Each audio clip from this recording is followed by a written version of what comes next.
Got it? Yeah. All right, guys, to kind of summarize what's going on, and I'm reading from the recommendations at the end of the report. Both of your original exterior doors, actually all three of them, the front door, the door in the basement, and the door in the garage do not appear to have tempered glass in them. They should be tempered to promote safety if glass gets broken with somebody putting their hand out. The door in the front, and actually all three of those doors also, none of them are insulated or solid core. They're pretty flimsy doors. They're not going to insulate for you at all.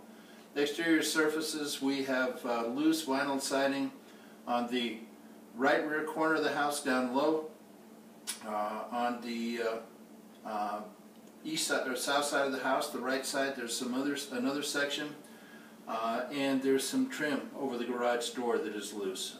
There's also some minor damage on the back side of the house, and a couple of pieces that were cut too short. So there's some repair that should be done to the siding. Support posts for the deck are in contact with the soil. Eventually those are going to rot. The patio cover is improperly attached to the house. It is tied right to the truss tails. They're 2x4 tails that cantilever out from the attic.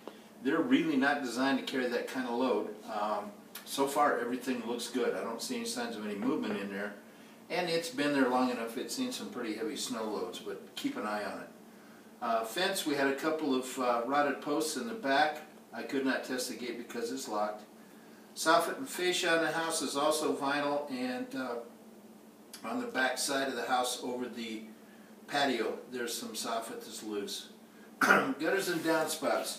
There's only part of the house that's got downspouts on it. The south side, the right hand side, second story, should have gutters installed, and it's only partially installed across the top of the garage ceiling or attic.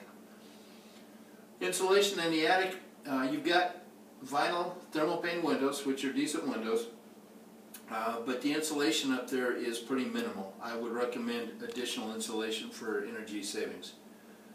Bathroom exhaust fans. For years and years in this country, bath fans were vented into the attic, and with the dry climate we have, we got away with it. That's the way these are. Just in the last 3 years, they've required those to be run to the exterior. So in the report, I recommend that. If you ever have any roof work done, it wouldn't hurt to do that. The basement floors. The concrete floors in the basement have got some slope to them. They have settled. You want to remember that the slab has nothing to do with the foundation. The foundation of this house appears to be in very good shape, but the basement slabs have settled. If you ever pull that floor up, you can use a leveling compound, level those out, and put new floors down in there. In the crawl space, we've got bare soil on the ground. A vapor barrier would be a good idea. You have got the furnace and the heat ducts down there, so you're heating the crawl space. Adding some insulation on the inside of the foundation walls down there would be a good idea.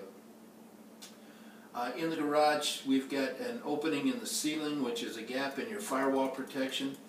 The door from the garage to the house should be a solid core fire rated door. It is not. The garage door opener is poorly attached to the ceiling. It bounces around pretty good when it moves. And the electronic sensors on the auto reverse should be dropped. They should be no more than 6 inches off the floor. I would recommend having the sewer line from the house to the street be scoped. We've got a big tree out there. This is a cast iron line. They can leak, and when they do leak, root systems can get back in there and cause trouble. Electric panel. We've got a Federal Pacific panel. Those are no longer made. Most electricians will tell you that they would recommend that those be replaced. And we have one breaker in there that has got 2 circuits tied to it. These are designed so that only one wire should be tied to each breaker. We've got ungrounded 3-prong outlets in the house. One of them is this guy right here. And then there was another one in one of the bathrooms. Those should be taken care of. And I don't know if you know about GFCI protection, but it's a safety device to keep you from electrocuting yourself. We have none in the house. Bathrooms, garage, exterior, and kitchen outlets should all be GFCI protected. That's the little red reset button you see in bathroom and garage outlets. Furnace is 30 years old. It's not a terribly good design. I would recommend having that thing cleaned, serviced, and inspected by a licensed contractor as part of the inspection process. And that guy needs to be an eye kept on it. It should be serviced and inspected every year if, and I say if, it's given a clean bill of health. Window conditions. We've got broken springs in the basement bedroom window. It won't stay open.